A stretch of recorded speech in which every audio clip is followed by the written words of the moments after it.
Good morning, ladies and gentlemen, and welcome back to round 2 of the worst Warframe tournament. If you're just arriving here for the first time, I do recommend checking out at least the beginning section of the first video, as I won't be explaining as in-depth what is actually going on here. I'm assuming, even if you don't feel like going anywhere else, everyone will be able to pick up on the general idea of the video very quickly. I'll now in haste explain in much less detail the basics. This is a tournament bracket that I set up, including 50 of the 51 frames that we currently have within Warframe. Wisp is not involved as the winner of the best Warframe tournament that I made a few months back. Last video, many a frame was called better and will no longer be an option for the super amazing title of the worst Warframe. I'll be allowing you guys to explain your decisions through showing the comments from each poll, and remember that the winner of the poll is the worst frame, not the better one. Everyone should also keep in mind that it is not my fault if your frame gets called bad. In this series, I get to pawn off the blame since I'm not the one picking. There are 2 frames that aren't in a fight of their own this round, and we'll be moving on to round 3 just as 2 moved on in the first round.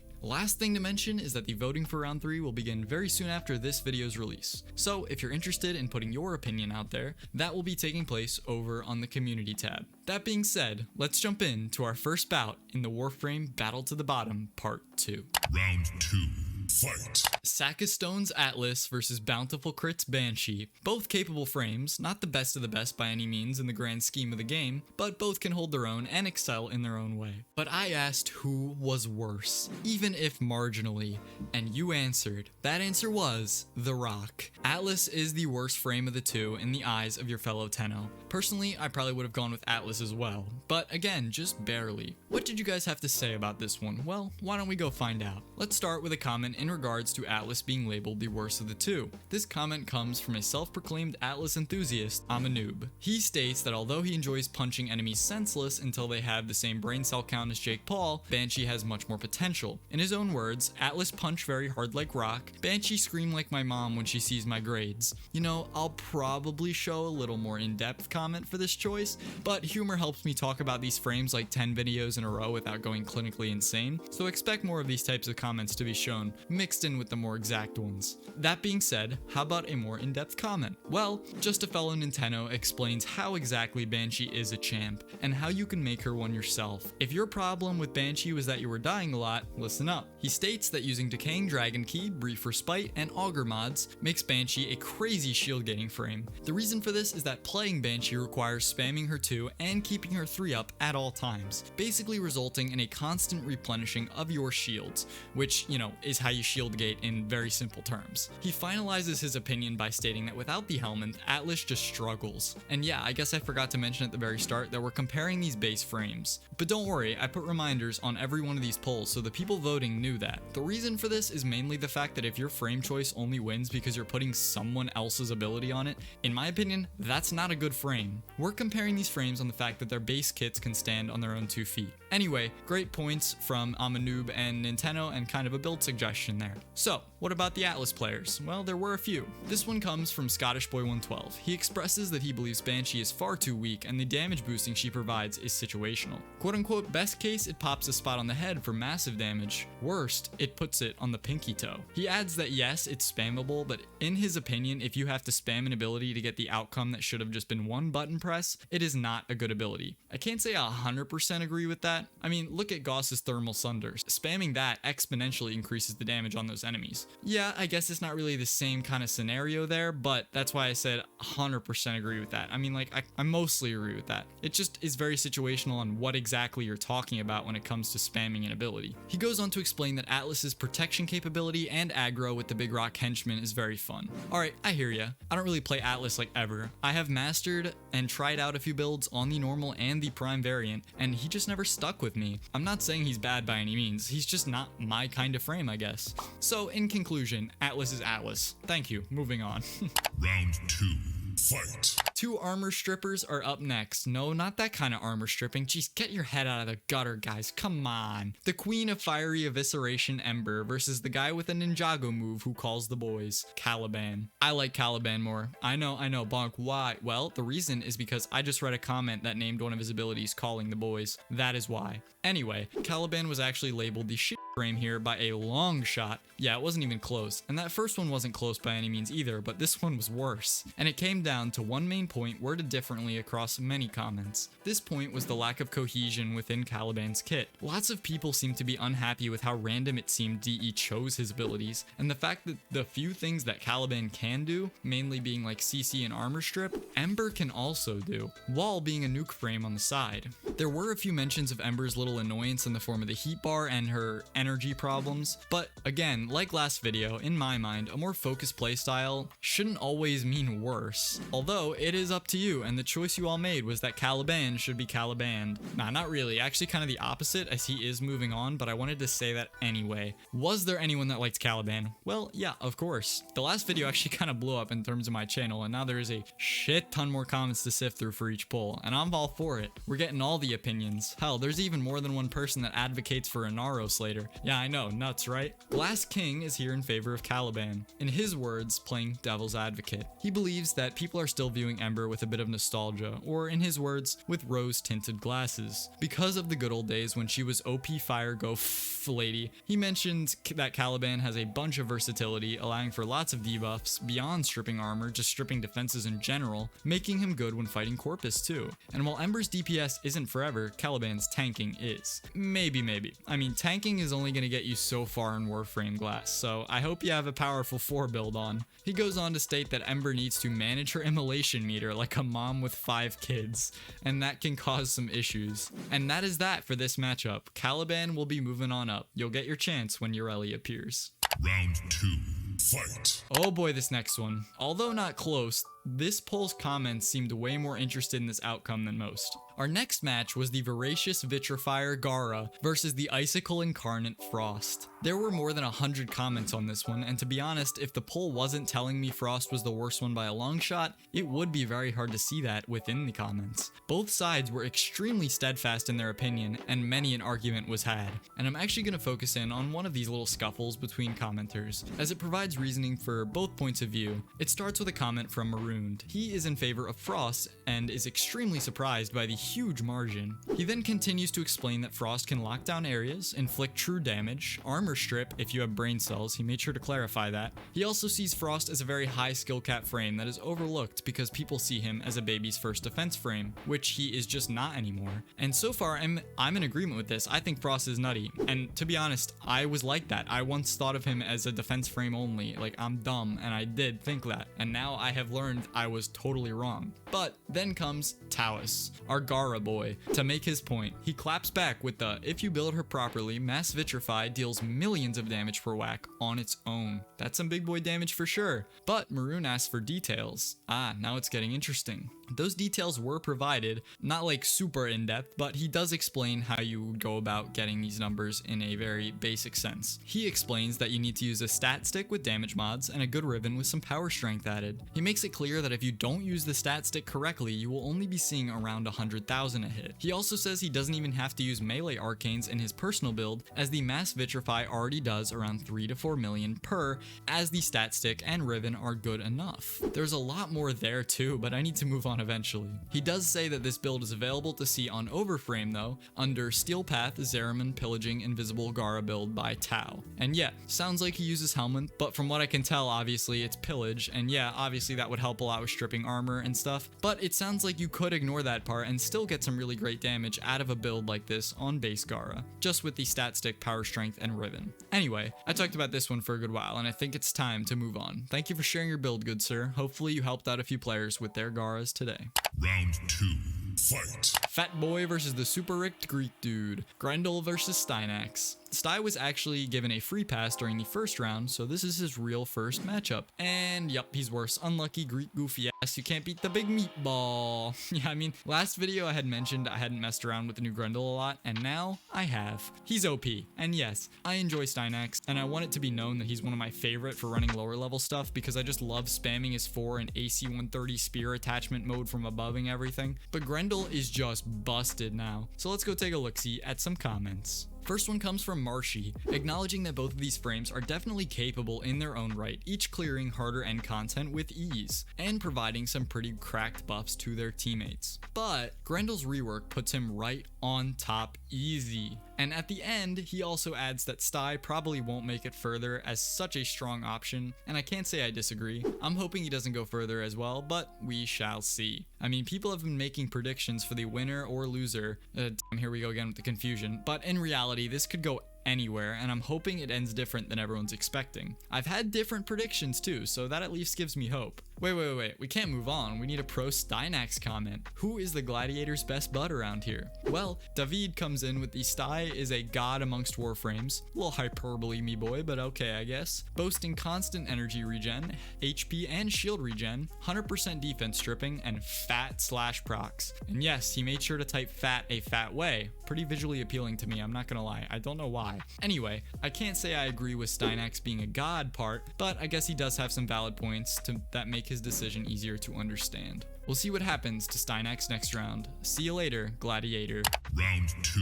Fight. Hildren versus Hydroid. Hydroid sucks compared to Shield Mom. That is all. Yes, I'm serious. Waterboy needs some Gatorade or something. He moves on. Okay, a little obligatory section here. If you've been enjoying the video so far, I hope so, why not head down and leave a like? And hell, while you're down there, that sub button's pretty close, my friend. Why not give it a little nudge with the old pinky finger there? We're closing in on 5K faster than I could have ever imagined, and you guys are the ones making it happen. And I hope to continue to create content that is worth that sub. Thanks again, and let's just get back to it already. Like, come on, Bonk, nobody gives a shit about the subs. When do we get to the Inaros comments? Jeez. Well, not quite yet. In fact, that's like the third to last one. Round 2.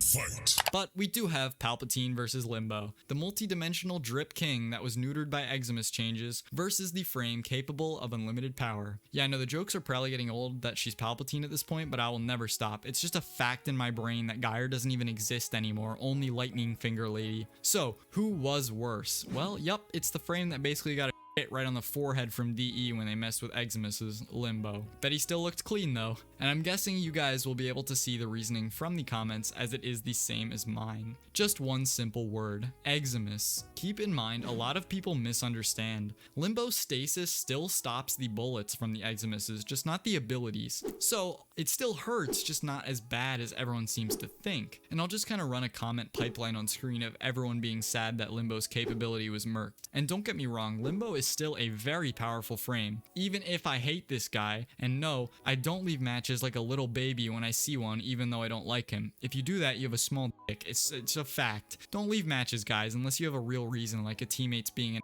ass or being AFK. Never for a person just playing a frame. Like, that's just dumb. Alright, I went a little bit of a tangent there. Back to the thing we're actually here for. As you guys could see, Limbo with Eximus changes just can't hold a candle to Gara. An incredible crit frame and big lightning is very fun. I'll say personally I think her 2 is a bit underwhelming, but not bad by any means. I'm just gonna go in more detail for one comment here. This is from Alot. All I wanted to mention is the fact that on Gara, you can make a weapon like Nadaruk into a nutty weapon because of the massive crits. And in fact, a lot of crit heavy weapons are very powerful in Gara's hands. If I had to pick, I would have called Limbo worse too, but then again, I've kinda already admitted that I am extremely biased. So, moving on, just like Limbo.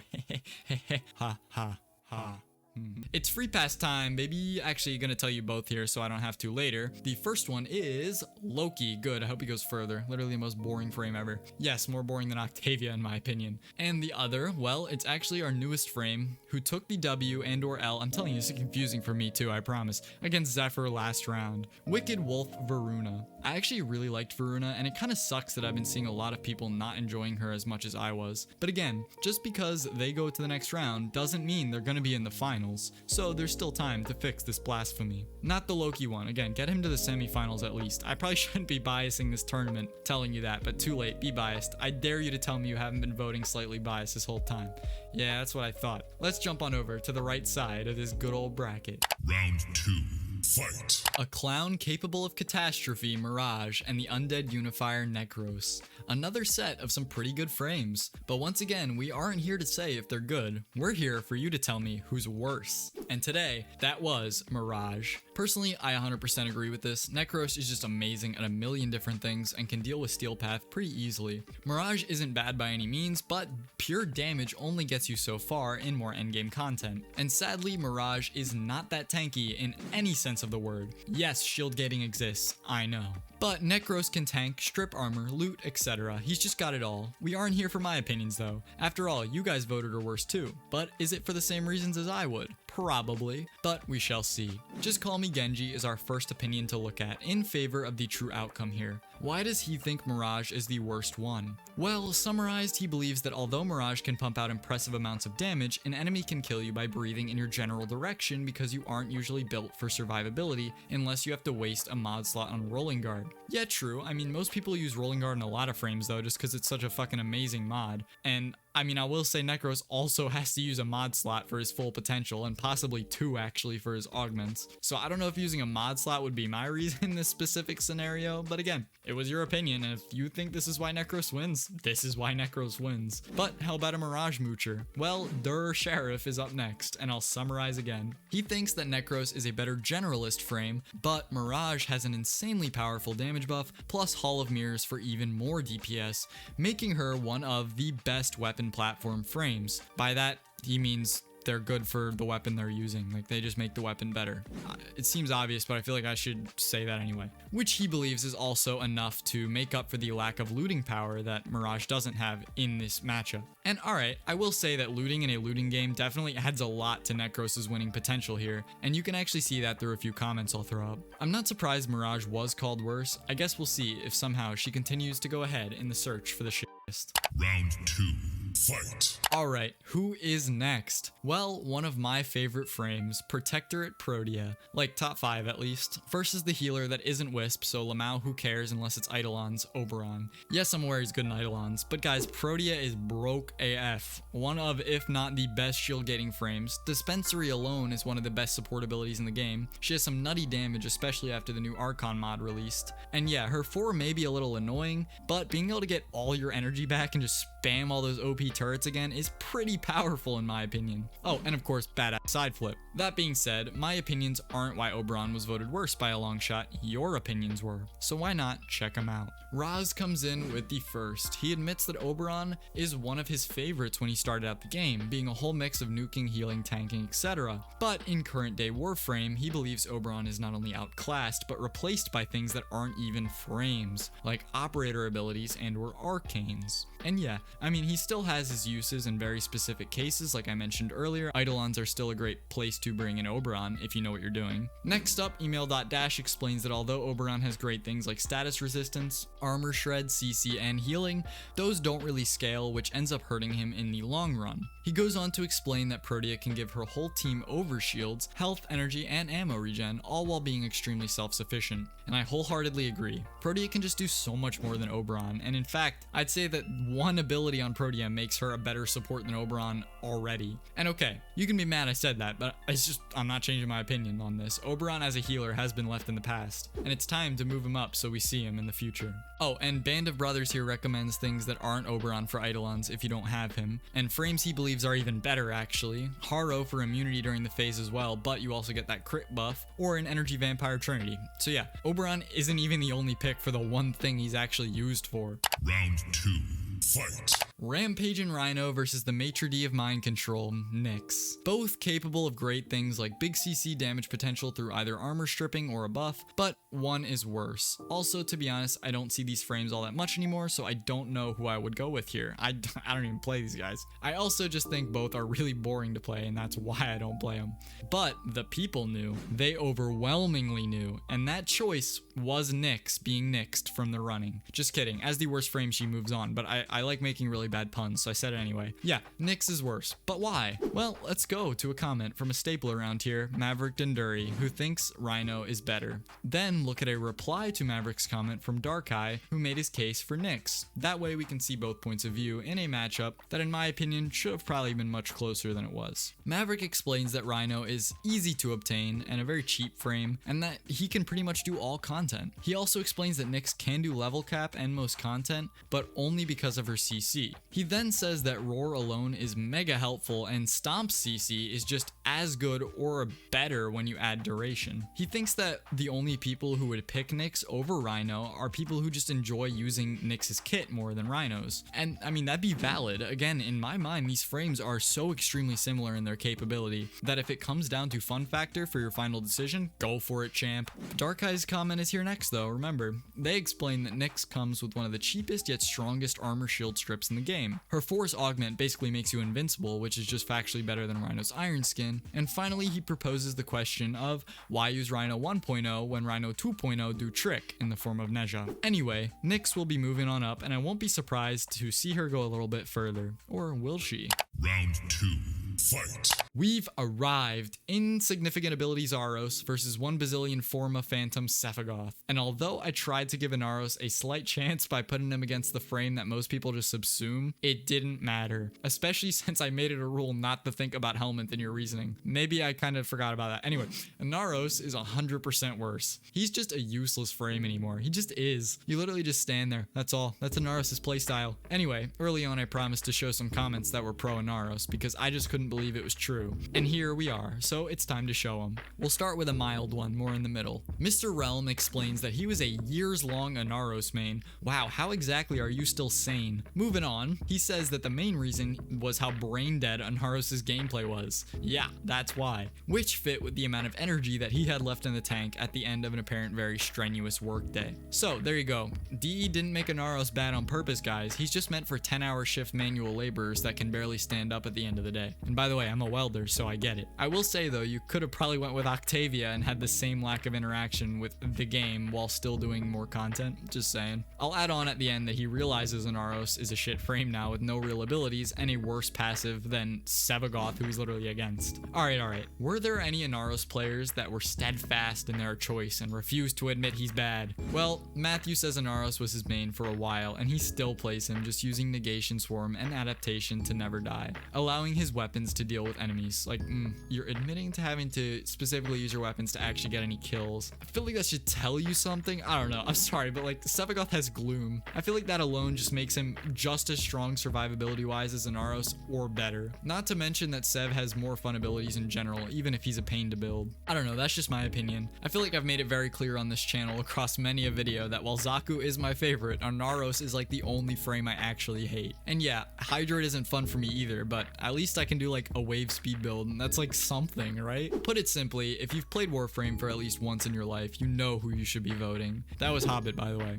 And yes, sir, all I hear is absolute truths. No doubt, Inaros' reputation has just been irrevocably damaged by the fact that he's been ignored for so long and called trash by so many in the community, not just me. So I'm gonna be honest, if I had one prediction I can feel is very certain, it's that Inaros is at least getting to the semifinals. To be honest, if he doesn't, I will be baffled, but also kinda happy I was wrong. That way the tournament stays interesting. Round 2. Fight. Vicious Valkyr versus Eidolon Tryhard Trinity. A great DPS versus a great support, at least in my eyes. But only one may be named worse, and when the 10 out there made their votes, they said that that choice was Valkyr. Very disappointed in you guys. I really wish Valkyr hadn't made it as far as round 3. I think she's great, at least fun factor wise. I mean, you can go invincible, so she's pretty good for survivals. The problem you run into is the scaling and armor and stuff. With Trin, you are the embodiment of a traditional support in like an MMORPG type game. She is the support. Yes, Wisp is better according to the tournament and all the horny weebs that play the game, but I don't think anyone should underestimate this tyrant of supporting your team. But the people get to tell me the real reasons, and sometimes they're good, sometimes they make zero sense. Doesn't matter, because I don't have a choice but to go with your decision. Our first comment comes from Talissa. She speaks about her feeling of a lack of direction when she was modding her, as in quotes she says, "For some reason, no matter what I did, nothing was really contributing to making her ability stronger." She also mentions that Trinity is extremely capable even in Steel Path and can stand on her own. Second, I want to mention Blix's comment stating that Trin has much more depth in her kit and that most people who voted her worse were probably not fully understanding her true power potential with the right builds. Lobster beats cat any day. And with that, we move on to our very last matchup of the worst Warframe tournament, round 2. Round 2. Fight. Here we go. The final is between a monkey who rides the heavens and an anime water lady that rides the waves. Except Mariolina is not viable in normal maps and is more of a hindrance than fun. My opinion, obviously. I won't say Irelia deserved this loss 100% because she does have her uses. She's fun sometimes, has some CC, makes good secondaries, even better with that really good passive. Her bubbles can make Archon hunts easier too because they added that vulnerability as of recent. Although one thing I don't like is how they changed the 4 because because my favorite build on Irelia before was the constant suck explosions, and now that isn't nearly as possible. Wukong, on the other hand, is just one of, if not the best casual easy frame without quite being an AFK frame. He's got invulnerability, he's got speed, he's got a double that makes weapons powerful even after the nerfs. I will say the 4 on Wukong is very disappointing. I'm hoping he gets some changes eventually. Maybe after they nerf him 100 more times. I feel like it's inevitable. But yeah, I mean, Irelia was labeled the worst frame. No debate here with the numbers. Although, a little debate in the comments. There was a definite continuous point across almost every single comment in favor of Wukong being better, and that was Mariolina. The fact that without it you're as squishy as an actual bubble, and that it doesn't work in the slightest in the maps that we have. They're just too condensed, and I personally find myself just getting annoyed more than having fun on Mariolina. Oh, and I've fallen through the floor like twice, both of the last 2 times I tried to play her. I don't know if I'm cursed or something, who knows. I literally did it on stream and they were like, this never happens to me, and I'm like, what the hell, man? Along with that, Mariolina is just a pain because they didn't adjust the size or anything like Titania's vehicle ability. And now obviously you can't like shrink Irelia, it doesn't make any sense, but let's say like if a wall is thin enough, Irelia like turns to water wall on Mariolina and just goes through the wall. I don't know, it's probably stupid, but like she needs something to make it a little easier to use that thing in real missions. She also for some reason has bubbles that can track through walls but can't pass through them. A little weird. Not everything Irelia has is average or bad though. Take Aqua Blades with the augment for example. Super great ability even in Steel Path and is even useful for leveling stuff up. If you do want to try Irelia, give it a go because I saw a lot of people that clearly have never played her once and somehow think she's the worst frame in the game. Like guys, if it was up to me, she would probably make it here, but I don't think she's the worst of the worst. Although lots of people seem to, which means it might happen. Although there is one guy who says somehow he will personally save Irelia from being labeled the worst. Not sure how you're gonna do that, big guy, but good luck. So, there you go. Final match done. Box below is Varun, obviously. This is our completed round 2 bracket. If you don't like how some of these ended up, too late, dummy, you didn't make it in time. But if you want your opinion to be part of round 3, make sure you go head over to that community tab and correct your fellow Tenno's perceived mistakes. That being said, I hope you all enjoyed the video as always. If you did, a like and a sub would go a long way in getting my channel and videos out to others, and maybe soon we can hit the big 5K and do a little Q&A video.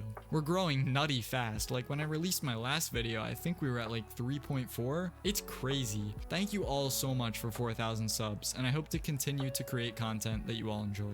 I have a Discord link down below that's called Aviator Legion. Anyone's welcome. We have build sharing, we have giveaways, we have Captura, Fashion Frame. Asking questions if you're new is always welcome. You can ask about Riven prices or roles and get advice. Hell, I even set up a little monthly quest system so that there's a few challenges you can do within Warframe to get yourself some XP and new roles in the server. Hope to see you there. I've been llBonkll. Play Zaku 24/7 or DE will remove Arcane Energize permanently, and good night.